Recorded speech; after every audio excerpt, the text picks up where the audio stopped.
Derp's place. I'm Derp. Today, rainy out, not a very nice day. I'm gonna cook a soup, oxtail soup. We'll start it today, finish it tomorrow. Great recipe. It's an old recipe, with my take on it. Yeah, so let's get at her, and I'll give you the history while we're cooking. Let's go. Okay, I've got my oxtail here. Beautiful. I always ask for the bigger ones because if you're going to do them, it's easier to cut them, trim them. As you can see, they've got a lot of fat around them. Here. And there's your bone marrow there. Beautiful, right? So, all you really want to do is you want to take and slice some of this fat off. Not all of it, but just clean it up a little bit. You can do it a couple ways, but you could do it and not clean it all out, but I like to trim it. You see, I didn't get it all there. You don't need to get it all because you are going to cook it. The fat's going to bake out, and we're going to skim the fat afterwards anyways. But you see this stick piece here? I'm going to get rid of that. Sometimes it's just as easy to pull it off. Not this piece, of course. It's going to make a liar out of me. Oxtail.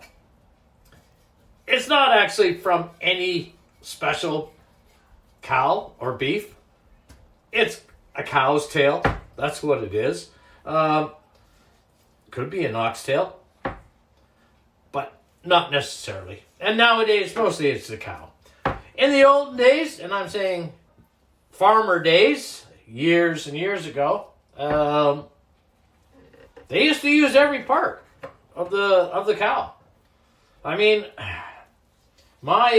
one side of my family were dairy cow farmers. And they used everything from the milk, butter, sour cream. They used to use it all. As a matter of fact, some of the quirky recipes or things that have been handed down, like sour cream on toast with salt and pepper. Man, oh man, that's great. But you know what? It's been handed down from generation to generation. My kids eat it now. My grandchildren eat it now. And it's something that back then you did because you ate what you had and you never wasted a bit. I'm sure some of you can remember your grandfather saying that, or your mom and dad saying, you know, there's people out there starving to death. Kids in China, they're starving to death, right? And we go, yeah. Well, it's because you don't want to waste, right? Anyways, I'm going to clean these up and trim them up, and I'll be back to you. Okay, now that I've got them all trimmed up, now we're going to get them ready. And what I'm going to do is I'm actually just going to stick these in a pot and braise them. But I want to season them with some seasoning. And so I'm going to take just some pepper. I mean, you put whatever you want on it. But right now, I just want to get these in there. And I'm going to do 4 at a time in that pot. About 20 minutes. You want to do it for. I'm using smoked salt. I'm a smoke freak, so I was more of a smoke freak when I was younger. But anyways, pat those down just like that, and then I'm gonna take and I'm just gonna whisk them with a little bit of flour. Okay, that's gonna make them brown up really nice. There we go. Handy little thing. You just turn it like this. There's your flour. You fill it up with flour. And then you close it up like so. And then you can kind of just put a little bit on. You don't want a lot, just a little bit. That one needs a little more. There. I'm going to do all the sides of these. And I'll finish these up because I know you don't want to stand here and watch this all day. But yeah, just season them up and get them ready, and I'll be back. Okay, I got 2 tablespoons of vegetable oil, maybe a little bit more, but in a large pot, and I got a medium high. And what I'm going to do is I'm going to take these suckers and I'm going to do 4 at a time. And if I can fit more, maybe I will. Let's see. Yeah, maybe we'll do it all.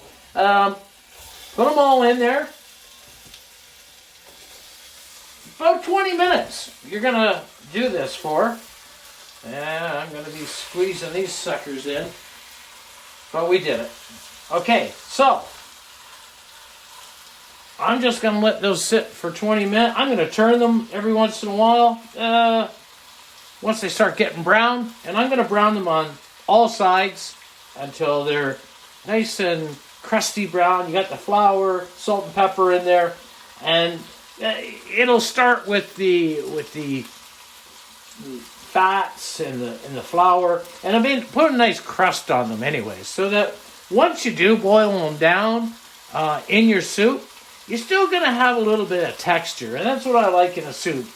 You don't want your meat just to go floppy and dead like, well, you don't want it live either. But you know what I'm saying. You want some texture in your meat. Anyways, I'll let these go for 20 minutes and I'll be back. Okay, it's been 20 minutes. So what I'm going to do now is, you got all that nice stuff in there. If you look in the bottom there, look at that. Oh, that's flavor. That, you don't want to get rid of that. That's just beautiful flavor. So what I'm going to do is I'm going to put beef broth in. I'll give you the measurements when I work it out.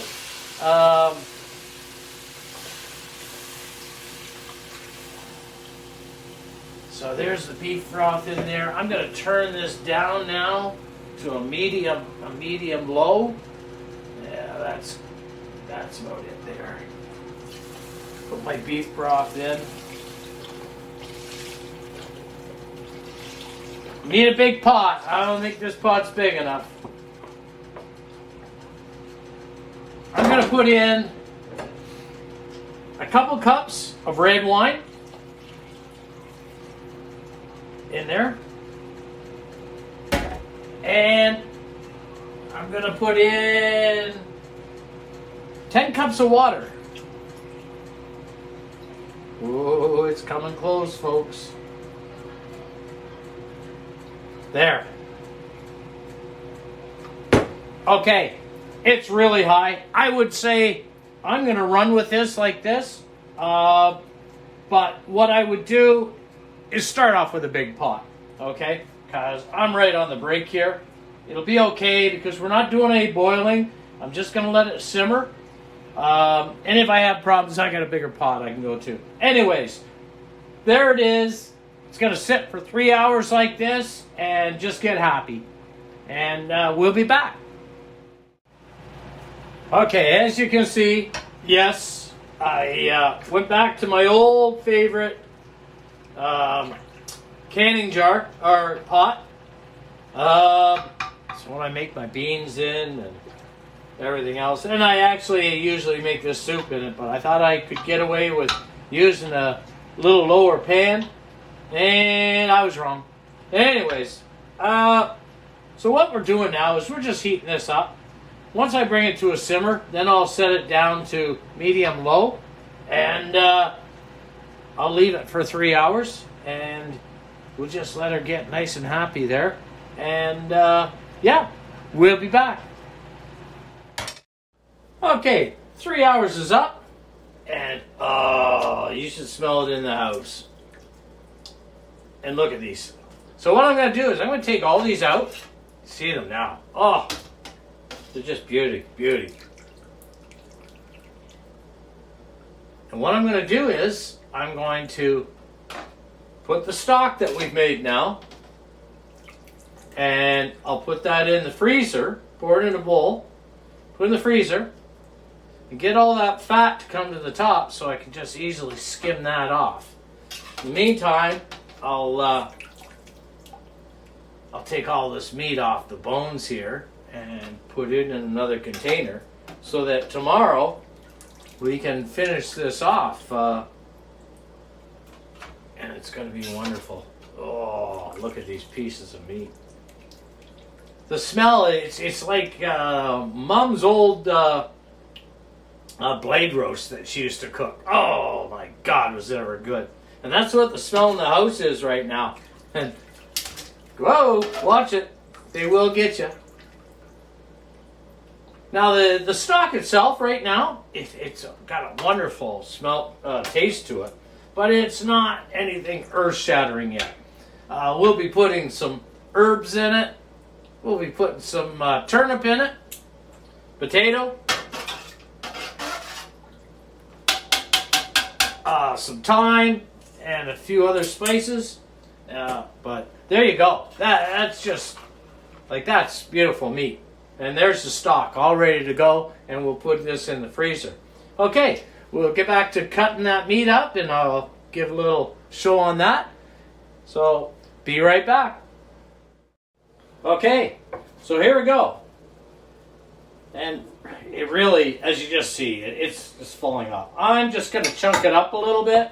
Don't worry about chunking it up too much, because it's got another cook to go after this. So, yeah, I wouldn't...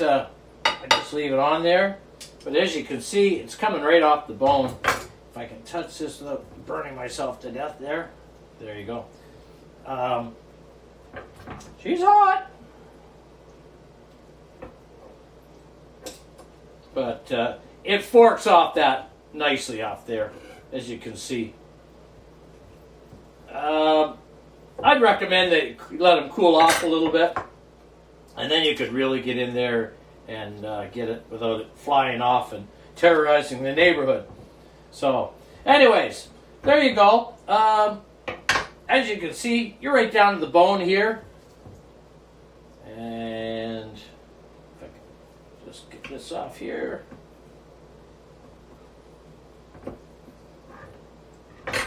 So yeah, once it's cooled off, it'll be a lot easier to do. But you can see the bone there. With bone, after you get the meat off it, voila, into the garbage. They're done. Anyways, I'm going to clean this up, take the broth, put it in the freezer, and hey, we'll see you tomorrow morning, and we'll continue this. Bye-bye. And good morning to you. Okay, it's 11:28. I'm making this soup ahead of time. I'll cook it all up and have it ready, and then we'll just gently reheat it for dinner tonight. But it's got time to sit and let everything go. So, as you can see from here, that is all of my oxtail meat that I pulled off the bone last night. And in here, I have the juice. Now, what I did do, and I kind of went ahead of myself here. Last night, I put this broth in the freezer for about an hour and a half.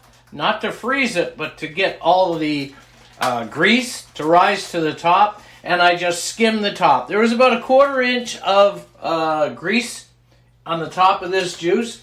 So, and the meat, I just put in the fridge too. So we're going to drop that in. I got it starting to heat up.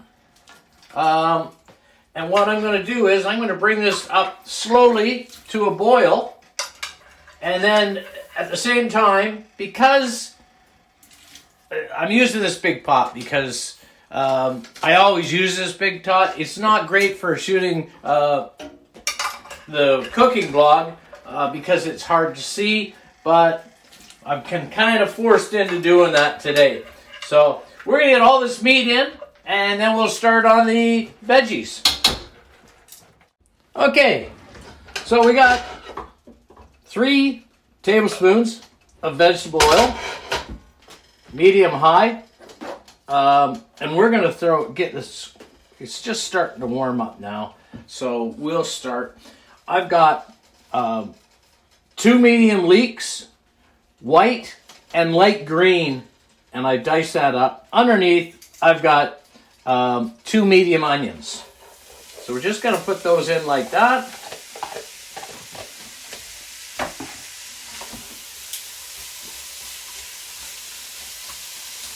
And what we want to do here is we just want to brown these a little bit. Along with that, I'm going to put in 6 garlic that I've pressed.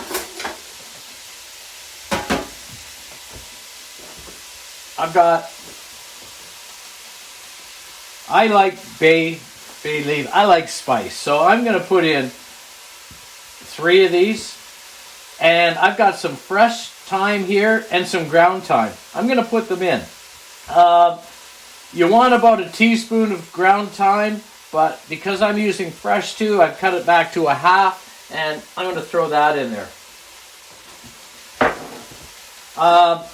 Turnip. Very small cubes of turnip. I'm going to throw those in there too. And carrots. Diced up very fine.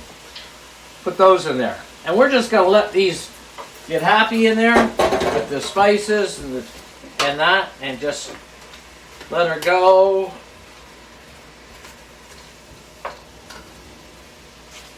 And this is going to add lots of flavor to that beautiful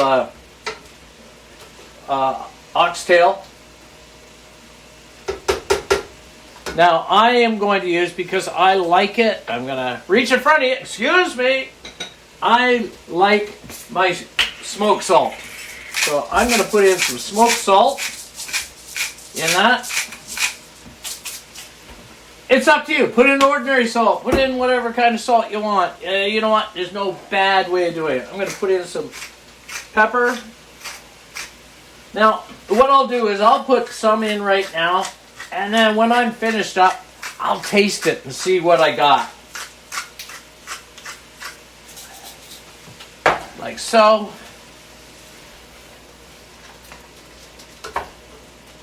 And we'll just let these cook up, and hey, we'll be back. Bye-bye. Okay, it's been 12 minutes now, and our veggies and spices are all getting happy. And as you can see, it's starting to burn a little at the bottom. You want that. That's flavor. Any spices in that, yeah, just scrape and that. And what I'm going to use is, I'm going to use about a cup and a half. Some people like a little less. I got it down as a cup, but I put in a cup and a half. Oh, wait a minute. A cup and 2/3 actually now of wine, red wine.